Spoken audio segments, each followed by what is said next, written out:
Assalamu alaikum guys, this is your host Alisa Shiraz and you are watching Literary Birds. So guys, as you know that these days I'm uploading the videos regarding Philip Sidney's An Apology for Poetry, or you can also say that the defense of poesy. तो आज की video में guys इंशाल्लाह हम लोग इसे thoroughly discuss करेंगे। बहुत अहम पॉइंट्स आप लोगों के लिए निकाले हैं और इंशाल्लाह वीडियो पसंद आएगी।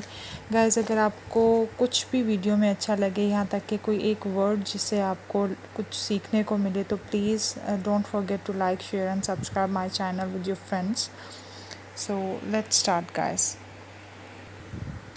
ये मैंने ख़ुद कुछ पॉइंट्स लिखे हैं, यानी ये जो एन अपॉलजी फॉर पोइट्री है इसको 16 आप कह सकते हैं टॉपिक्स में डिवाइड किया गया है। ये क्योंकि एक पूरी बुक है तो उसके अकॉर्डिंग आपको बताऊंगी, साथ साथ एलाबोरेट भी करती जाऊंगी ताकि अगर किसी भी पॉइंट से रिलेटेड कोई भी क्वेश्चन आ जाए तो आपके पास इतना मटेरियल हो कि आप उसे अच्छे से लिख सको। Philip Sidney's An Apology is divided into 16 parts, or we may say that 16 topics are discussed in this awesome book in the defense of poetry. First जो आ जाएगा वो होगा प्रोलॉग, जिसमें यानी तकरीबन थोड़ा सा बताया जाता है, एलाबोरेट किया जाता है कि असल में ये बात है क्या और किस पे डिस्कस होगी। सेकंड पे आ जाता है some special arguments, the first light giver to ignorance, कि यानी जो पोइट्री है सबसे इसमें ये आर्ग्यूमेंट्स हैं कि जो पोइट्री है वो सबसे पहली और हल्की और बड़ी लाइट वे में इसको बताया गया कि उसने यानी कैसे जाहलियत को पीछे किया गया और बताया गया कि ये एक अच्छी चीज़ है ना कि बुरी। Some special arguments in favour of poetry, कि यानी पोइट्री की फेवर में जो आर्ग्यूमेंट्स पेश किए गए उस पर बात हो रही है यहाँ। The first light giver to ignorance, early philosophers व पोइट्स। दो चीज़ों को डिस्कस किया है इस दूसरे टॉपिक में सिडनी ने, कि ये जो है वो लाइट गिवर टू इग्नोरेंस है। दूसरा आ जाता है कि अर्ली फिलोसोफर्स वर पोइट, लाइक ग्रीक फिलोसोफर्स, जिसमें प्लेटो का नाम बहुत ज़्यादा आया है क्योंकि प्लेटो ने कंडेम किया था ना पोइट्री को अपनी रिपब्लिक में। फिर उसी हिसाब से आगे बात चली और पोइट्री को कंडेम किया जाता रहा, फिर उसके डिफेंस में बुक्स लिखी जाती रहीं, जैसे शेमस हीनी ने भी लिखी थी डिफेंस ऑफ पोइट्री। तो इसी तरह एन अपॉलजी फॉर पोइट्री, बस मसला ये था कि हर क्रिटिक ने उसको अपने पॉइंट ऑफ व्यू से डिस्कस किया। थर्ड पे आ जाता है guys the prophetic character of poetry. जैसे मैंने अपनी पिछली वीडियोस में भी आपको बताया था कि रोमन और ग्रीक में इनको कहा जाता था कि खुदा की तरह ये भी क्रिएटर हैं, यानी पोइट्स जो हैं, और इनकी अप्रोच जो है वो बड़ी प्रोफेटिक किस्म की है, यानी इनको पैगंबर कहा गया, पैगाम पहुंचाने वाले। अपने अंदाज से उसके अंदर जो भी पैगाम हो, या चाहे वो हिस्ट्री से रिलेटेड है या वो फ़िलासफ़ी से रिलेटेड है, पोइट्स जो होते हैं उनमें ये कैपेबिलिटी होती है कि वो उस चीज़ को इस तरह पोर्ट्रे करते हैं लोगों के सामने कि वो उनकी जो बात है वो लोगों को एडमायर करे, इन्हांस करे, कैप्टिवेट करे और लोग उसको मानने पर, उस पर अमल करने पर आमादा हो जाएं। फोर्थ पे गाइस आ जाता है the nature and the function of poetry, कि पोइट्री की नेचर क्या होनी चाहिए, फंक्शन क्या होने चाहिए, यानी पोइट्री किस तर्ज की होनी चाहिए।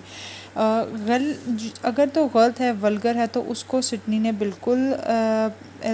उसको बिल्कुल पसंद नहीं किया, उसे डिसलाइक किया है और क्रिटिसाइज़ किया है। The three kinds of, fifth पे आ जाएगा हमारा the three kinds of poetry. अच्छा, जो फोर है the nature for function, the nature and function of poetry, इसमें आ जाएगा an art of imitation and its chief function is to teach and delight. इसमें ये नहीं आ जाएगा जिस तरह प्लेटो का कॉन्सेप्ट था कि ये इमिटेशन है, ये मिमेसिस है, इसे डिनाई नहीं किया जा सकता। And the chief function is to teach and delight, और इसका जो सबसे प्रोमिनेंट फीचर है, ये आपको बात अपने जहन में रखनी है कि जो फिलिप सिडनी का जो मेन रीज़न था पोइट्री को डिफेंड करने का, वो ये था कि इसका जो फंक्शन है, मेन फंक्शन है, is to teach with delight. आपको सिखा भी दे, आपको अम्यूज़ भी कर दे, इंटरटेन भी कर दे, इस तरीके से कि आपको बॉर्डम ना हो। और फिफ्थ पे आ जाता है the three kinds of poetry, कि ये भी मैंने अपनी पिछली प्रीवियस वीडियोस में आपको एलाबोरेट किया है कि पोइट्री को सिडनी ने 3 कैटेगरीज़ में डिवाइड किया। फर्स्ट पे आ जाता है रिलीजियस पोइट्री, सेकंड पे पोइट्री आ जाती है जिसमें आप फ़िलासफ़ी और हिस्ट्री, साइंस एंड आर्ट इस तरह के टॉपिक्स को डिस्कस करते हो, और थर्ड पे आ जाता है तमाम यानी जो डिफरेंट जैसे heroic, lyric, tragic, comic, satiric और आयाम्बिक, एलिगरी जो इसमें लिखी जाती है, pastoral and others, there so many types of poetry, you can add this one. तो ये जो 3 कैटेगरीज़ हैं पोइट्री की, इसमें इस तरह उसने उसे डिवाइड किया। फिफ्थ पे आ जाता है various sub division of the third kind of poetry, कि यानी जो थर्ड काइंड ऑफ पोइट्री है उसमें ये जो मैंने अभी आपको बताई हैं चीज़ें, जैसे हीरोइक है, लियरिक है, ट्रैजिक कॉमेडी है, और ट्रैजिक है, कॉमेडी है, सटायर है। क्योंकि जो आगे मैं आपको जब पॉइंट्स पढ़ूँगी तो आपको पता लगेगा कि जो यानी कॉमेडी, कॉमिक ट्रेजेडी जिस तरह हम लोग पढ़ते हैं, शेक्सपियर्स की भी पढ़ते हैं, इस तरह जो ये जो मिंगलिंग ऑफ कॉमेडी और ट्रेजेडी है, इसको सिडनी ने पसंद नहीं किया, इसे डिसलाइक किया और इसको कंडेम भी किया। आगे जी 7 पे आ जाता है superiority of poetry to philosophy and history. जी ये एरिस्टोटल पे भी सवाल आ जाता है कि how the poetry is more important than philosophy और हिस्टोरी, तो यही सवाल सिडनी ने भी उठाया है। क्योंकि सिडनी भी एरिस्टोटल से अगर हम देखें, उनका ट्रेजेडी का पॉइंट ऑफ व्यू दोनों का सिमिलर है, क्योंकि और ये जो सिडनी है वो इस चीज़ को मानता है कि उसने एरिस्टोटल के कॉन्सेप्ट ऑफ ट्रेजेडी को पसंद किया है, उसके पिटी और फियर का जो अराउस है उसको पसंद किया है, और उसने यानी ऑलमोस्ट जो जितने भी फीचर्स एरिस्टोटलियन ट्रेजेडी के हैं उसने उनको आगे प्रमोट किया है। आगे 8th पे आ जाता है वेरियस स्पीसीज ऑफ पोइट्री, ठीक है जी, और 9th पे आ जाता है main objections brought against poetry bye it's enemies. इसमें वो सब लोग आ जाते हैं जो पोइट्री को कंडेम करते हैं। इसमें जिस चीज़ पे उसने बताया है, यानी जिस चीज़ को उसने मेन टॉपिक रखा है, a common complaint that poetry is bound to rhyme scheme but verse is not essential. यानी ये ऑब्जेक्शन कि जी पोइट्री सिर्फ राइम स्कीम तक ही बाउंड है और लिमिटेड है, यानी पोइट्री में अगर राइम स्कीम को फॉलो नहीं किया जाता तो यानी पोइट्री जो है वो अपनी असल जो खूबसूरती है या अपना असल जो उसका एक पैगाम देने का सिलसिला है वो ख़राब हो जाता है। जबकि सिडनी से डिनाई करता है, सिडनी के अकॉर्डिंग कि अगर पोइट्री में राइम स्कीम नहीं भी है तो वो अपनी खूबसूरती नहीं खो देती, क्योंकि पोइट्री का जो मेन मकसद है वो पैगाम पहुंचाना है, और इस तरह कि आप उसको मानने पर मजबूर हो जाएं, वो इस तरह आपके दिल के अंदर घर कर जाए कि आप उसको बहुत अच्छे तरीके से समझ सको और उस पर अपना अमल कर सको, उसको प्रैक्टिकल वे में ला सको। 10 जो इसका है पॉइंट वो ये है, यानी आप इसे 10th टॉपिक भी कह सकते हो। 4 चीफ ऑब्जेक्शंस ऑफ पोइट्री, 10वें नंबर पे यानी जो ऑब्जेक्शंस लगाए थे कि वेस्टेज ऑफ टाइम है स्टीफन गॉसन ने, कि ये जो है वो वेस्टेज ऑफ टाइम है, मदर ऑफ लाइज है, नर्स ऑफ अब्यूज़ है, और 4th पे जो प्लेटो ने भी इसको बैनिश किया, किक्ड आउट किया, उसने अच्छा किया। तो ये यानी ये 10वें नंबर पे ये 4 ऑब्जेक्शंस आते हैं, और फिर 11वें नंबर पे आता है 11th नंबर पे कि रिप्लाइज टू दीज ऑब्जेक्शंस, यानी जो सिडनी ने उसके ऑब्जेक्शंस दिए, ये लास्ट वीडियो जो मेरी एन अपॉलॉजी फॉर पोइट्री की है इस पर बहुत मैंने अच्छे से उसे एलाबोरेट किया है, कम से कम 3-3 4-4 पॉइंट्स हर ऑब्जेक्शन के बन जाते हैं, जो कि एक प्रॉपर क्वेश्चन आप लोगों का बन जाएगा। और फिर 12th पे आ जाता है why is poetry not honoured in England as it is elsewhere, कि इंग्लैंड में पोइट्री को क्यों इज़्ज़त नहीं दी गई। ठीक है, ये आप देखो मैंने इसको काफ़ी अच्छे से एलाबोरेट किया है, इसीलिए ये पॉइंट्स आप नोट कर लें साथ साथ, क्योंकि किसी भी टॉपिक पे आ सकता है question. Why is poetry not honoured in England, why has England grown so hard a stepmother to poets, यानी एक सौतेली माँ जैसा क्यों पोइट्री के साथ सलूक किया गया है। आज सिडनी यानी ये क्वेश्चन रेज करता है, आप इसको भी लिख सकते हो। He thinks it is so because poetry has come to be represented by base men with servile wits और to men who however studious are not born poets. यानी पोइट को इस वजह से कंडेम किया गया है इंग्लैंड में क्योंकि पोइट्स ने अच्छा अपना इम्प्रेशन नहीं दिया या इस तरह की उसने नहीं पोइट्री की गई जो कि होनी चाहिए थी। लेकिन आगे वो प्रेज़ भी करता है, आगे वो चौसर को भी प्रेज़ करता है, यानी उन कैटेगरीज़ को हमारे सामने लाता है जो कि पोइट्री को अच्छे तरीके से हमारे सामने पेश करते हैं उन राइटर्स को, और जो पोइट्री का मकसद होना चाहिए। 13 पे यानी जो 13 है उसमें आ जाता है कि a brief review of the state of poetry in England. ठीक है, अब ये मैं आपको पढ़ के सुना देती हूँ। Sidney says that few good poems have been produced in England since Chaucer. आपको पता है जियोफ्री चॉसर जो थे उनको फादर ऑफ इंग्लिश लिटरेचर भी कहा जाता है क्योंकि ये बहुत बहुत पुराने जो हैं राइटर हैं और बहुत इनको ग्रेट ऑब्जर्वर कहा जाता था। और जो इनका है the prologue of Canterbury Tales वो बहुत फेमस रहा है। तो वो यहाँ उनको भी एडमायर करते हैं कि Chaucer did marvellously well in Trialus and Cressidia, और The Mirror of Magistrates also contains some beautiful passages, यानी ये उनको एडमायर कर रहा है। और Earl of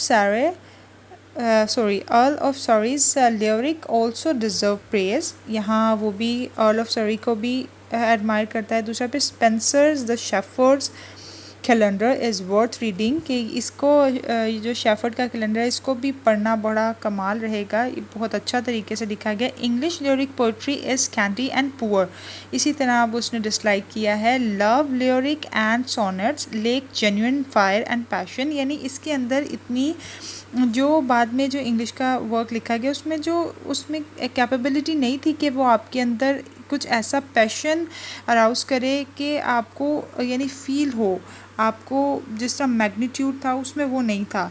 they make use of artificial diction and spelling phrases, यानी आर्टिफिशियल वर्क लगता था जैसे कॉपी पेस्ट वाला काम हो, लेकिन उसके अंदर जो उसकी एक स्पिरिचुअल इफ़ेक्ट आता है वो उसके अंदर नहीं था।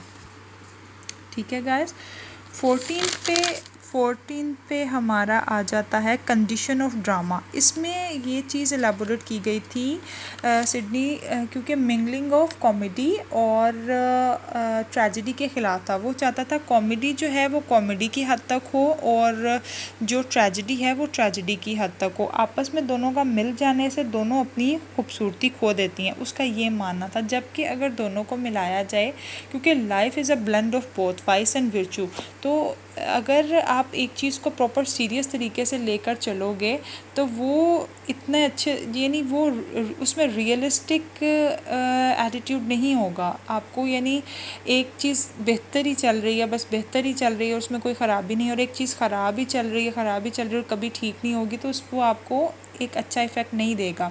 हर राइटर की अपनी राय होती है और अपना सोचने का अंदाज़ होता है। तो यानी आप ये जो सिडनी की बात थी इसे बाद में कंडेम किया गया अगर हम लोग शेक्सपियर के पॉइंट ऑफ व्यू से भी देखें तो।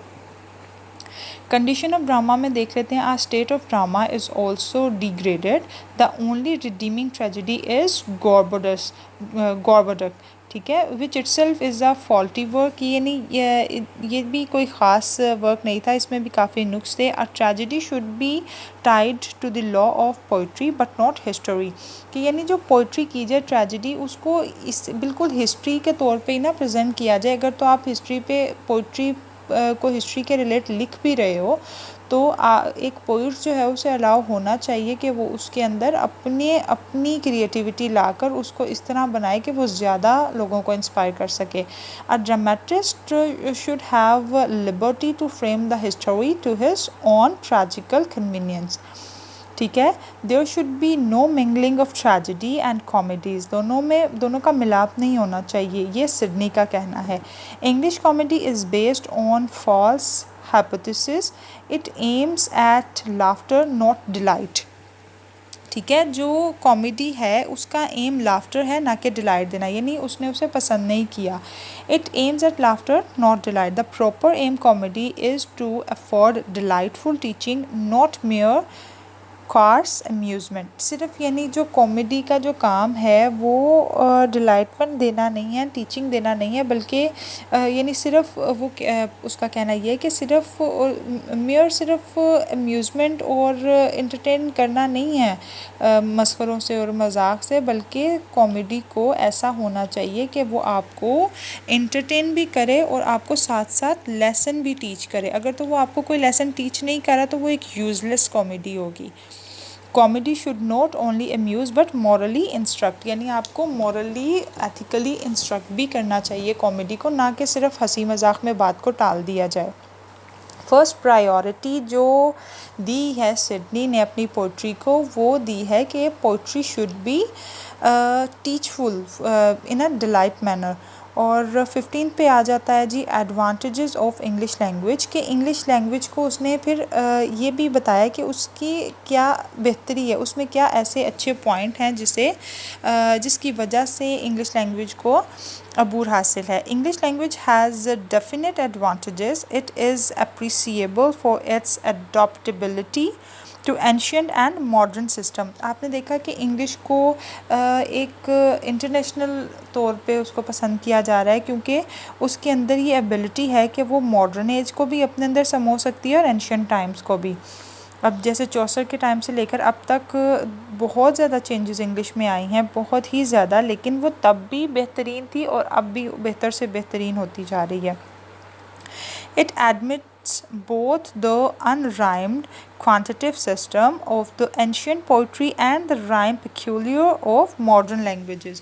चाहे इसमें राइम स्कीम हो चाहे ना हो, इंग्लिश लैंग्वेज को उसने एडमायर किया है सिडनी ने, कि यानी जो राइम सिस्टम था वो हो या ना हो, जिस तरह पुराने वक्त में कभी कभी फॉलो किया जा रहा था, कभी कभी नहीं किया जा रहा था, और अब मॉडर्न टाइम में राइम स्कीम को भी फॉलो किया जा रहा है, अनराइम स्कीम भी हमें देखने को मिलती है। तो ये दोनों चीज़ों को अपने अंदर समोने की ताकत रखती है, इसीलिए इसको ज़्यादा पसंद किया जाता है। ये मैंने आपको साथ साथ बता दिए 13, 14, 15, 16 पे आ जाएगा समरी। ठीक है, समराइज़ उसने कैसे किया है, उसने यानी 16 पॉइंट में ये हमें बताया है कि जो पोइट्री पे लगाए हुए इल्ज़ामात हैं वो सारे फ़जूल हैं। पोइट्री एक बहुत ज़बरदस्त चीज़ है जो हमें टीच करती है थ्रू डिलाइट एंड अम्यूज़मेंट। और मैं आपको ये पढ़ के भी सुना देती हूँ। Poetry is full of virtue breeding delightfulness. It is void of no gift that ought to be in the noble name of learning. All the charges laid against it are false and baseless. The poets were the ancient triumph for the Grecian divinity। यानी जो philosophers थे, golden Greek as जो थी, जिसमें प्लेटो थे, Aristotle थे, Alexander थे, तो यानी ये जितने भी लोग हैं इन सबको बहुत ज़्यादा उसने एडमायर किया और कहा है कि वो भी जो प्लेटो का अपना काम था वो भी तो पोइटिक फॉर्म में था ना, तो इसीलिए उसे पसंद किया गया। They were the first bringers of all civility. There were many mysteries contained poetry. A poet can immortalize people in his words। यानी पोइट में इतनी ताकत होती है, उसके अल्फाज में इतनी ताकत होती है कि वो आपको अमर कर सकता है अपने अंदर, यानी आपको इतना चेंज कर सकता है कि इसीलिए तो कहा जाता है कि सिडनी ने कहा कि पोइट्री को इस चीज़ में यूज़ करें, इस वे में यूज़ करें कि आप उससे एक अच्छा मैसेज दे सकें। प्लेटो ने क्यों बैनिश किया था पोइट्री को, क्योंकि उसके अकॉर्डिंग पोइट्री उस टाइम पे वल्गर न्यूड पोइट्री की जा रही थी, जिसकी वजह से बच्चों का या स्टूडेंट्स का दिमाग जो था डाइवर्ट किया जा रहा था। और क्योंकि पोइट्री में ये एबिलिटी है कि वो आपको अपनी तरफ खींच लेती है और आपसे वो सब करवा सकती है, तो इसीलिए पोइट्री को अच्छे तरीके से यूज़ किया जाना चाहिए, ना कि बुरे तरीके से।